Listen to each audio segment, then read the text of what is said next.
G'day. I'm not gonna lie, I'm wearing a popcorn bucket on my head. Today I'm gonna flip-flap my talkie bits at you with the top 20 science facts about the universe that I just love. This video today is gonna be a random bumpy ride of chaos and 35% nonsense, so strap in. So if you're not up for it, click away now. I like science. Check out that science. Whoa, that's some good science. I'm a silly goose, an idiot, if you will. And if you're watching this video, you too are probably slightly unhinged, with a brain that everyone else tells you works just a little bit differently to theirs. So buckle up your prefrontal cortex because it's getting away from you. Number one, everything is made of stuff. Stuff is made out of molecules, and molecules is made out of atoms. And atoms are made out of protons and neutrons and electrons. And electrons are made out of just electrons. They're not made out of anything. They're just like electrons. But protons and neutrons are made out of quarks, which is why you can't trust atoms, because atoms make up everything. Not Adam. Adam and Eve probably made up everything. You know, they probably wrote that book. You know, the Bible? Controversial. Out! Next! Number two, incidentally, quack is the sound that posh ducks make. Quack. Next!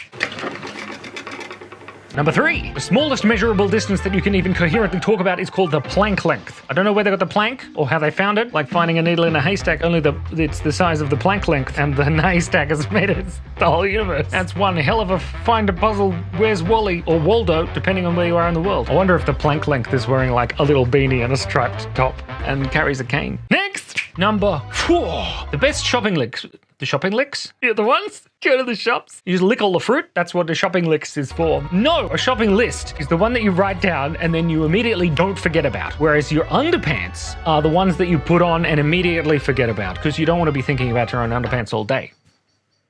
Next! Number five is alive. More input. Johnny Five is alive. I hope you get that reference. Most of the Earth's oxygen comes from the ocean, which makes sense because the Earth is really wet. It's like so wet on the outside. On the inside, it's kind of like gooey and warm. Really hot, actually. It's like as hot as the surface of the sun, although the surface of the sun isn't as hot as the corona of the sun, because we all know how dangerous the corona is. Next! Bonus fun fact, sharks are older than trees. Not like a pickleball team of old shark guys. I mean, like, sharks have been around since trees evolved. Sharks. But you're much more likely to get bitten by a shark than a tree. Their bark is worse than their bite. Yes, hello? Dad would like his jokes back. I am the dad! Next, number six, there are trees on the planet Earth. I don't know if you've noticed, but there are more trees on planet Earth than there are stars in the entire galaxy, the Milky Way galaxy. Unless you're lactose intolerant, then it's the Oat Milky Way galaxy. Which says a lot about how many trees there are on the planet Earth and how many stars there are in the Milky Way galaxy. Like trillions of them. Billions? Trillions. I don't know. A lot, man. There's a bazillion. The number of stars in the galaxy is whopping. You know, whopping? How does one whop? What is whopping? Now watch me whop. Now watch me next. Seven. An apple. I need an apple. I don't have an apple. Let's pretend that this Dobby doll is an apple. So an apple is to the Earth as an atom is to an apple in size. If you imagine that there was a tiny little you standing on the head of this apple here, isn't it cute? It would be holding an apple, right? The tiny little version of you would be holding an apple. That apple would be the size of an atom. Whoa! But it's okay, because that would allow you to keep all the teeny tiny doctors away. Next! 8. Lights. Oh, hold on. Give me that. Come on, stop. Pay attention. Don't get distracted. I feel like you're not cooperating with me. Lights come in small packets called photons. No, photons aren't croutons that you get in your faux soup, although that would be a great name for them. But they're like little particles, but they also act like a wave. Light acts like a wave and a particle at the same time, simultaneously. You know, like when you go to wave to someone, but then someone closer to you thinks that you're high-fiving them, and so you're kind of waving, and the other person is high-fiving at the same time, and that's simultaneously wave and high-five. Just imagine that the high-five is a particle. So therefore, electromagnetation. That's right, electromagnetation. I've just made up the new word now. Electromagnetic radiation is all of these photons shooting and zipping around in the great spectrum of light. And the only bit of light that our eyeballs can see is like so tiny on the spectrum of all of electromagnetic radiation. We're all on the spectrum, at least a little bit. Next! 10. Light has a constant speed. This one blows my mind. Light has a constant speed. So imagine light flying past. No matter where you are in the world or how far away you're moving from the light, it's all the same speed. See? If you were traveling towards the light really fast, you would still measure it at the speed of light, which is like the whole relativity thing. So therefore, space or time needs to like bend so that you can measure it at the same rate as everyone else compared to you. So that's why time and space goes wiggity whack when you get like really fast or you get close to a black hole. It makes perfect sense. Space-time.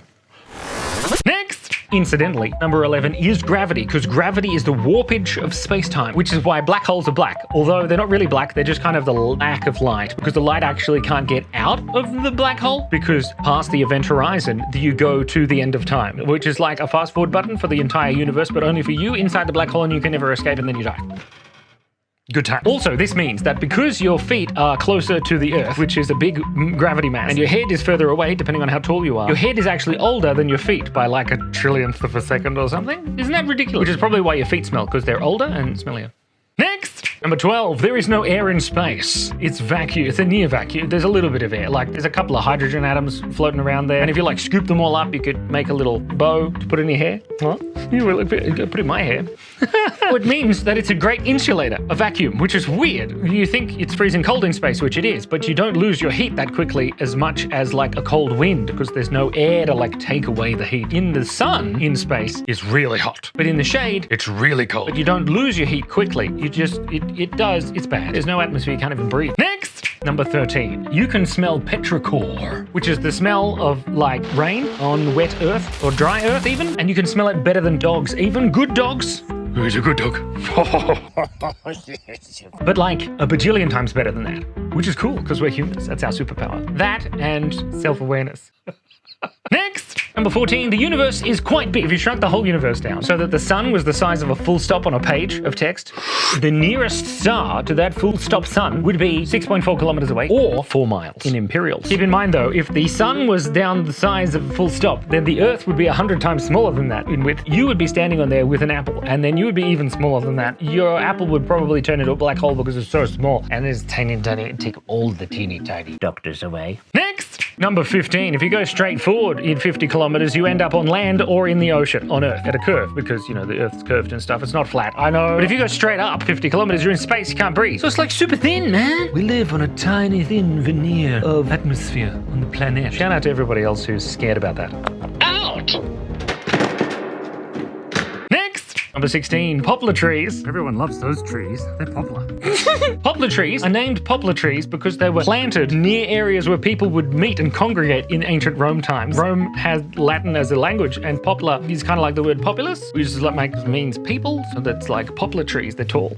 That's why they're so popular. Creepy Italian trees. Next! Forgot to say next. Maybe I could just record that one next and then use it on every single one. That'd be interesting, Simon. Next! Number 17. We found over 6,000 exoplanets. They're planets that are like orbiting other stars in our galaxy, not exoplanets that we've like broken up with, and it was an emotional time, and you know, it was hard because, you know, all our friends and family were concerned for us because we just stayed in bed for days and days and days and we just wept. Which means most of the other stars in our galaxy, the Milky Way galaxy, or the oat Milky Way galaxy, if you're lactose intolerant, they all probably have little solar system planets and stuff. With how many of those have aliens? They're all really far away, which is a problem. But if we just grow really long arms, maybe we can reach them. Next! Number 18. We've put a helicopter on Mars and flown it around like 20 times. Good times. It's amazing. They just put a helicopter on Mars and was like, hey, check this out. Next! 19. When we look out into the stars, we see them as they were millions of years ago, depending on how far away they were. If you look at Proxima Centauri, that star that's closest to us, it's only 4 light years away. So that means we're looking at the light that left there 4 years ago. It's hitting our eyeballs and it's 4 years old already, which is weird. Don't let 4-year-olds hit your eyeballs. It hurts a lot and you probably get that pink eye and it hurts, man. Watch out for children. They're the worst. Next! And number 20, our last fun fact about the universe. There are more helicopters in the ocean than there are submarines in the sky. Thank you so much for breathing, but unfortunately, we have run out of time.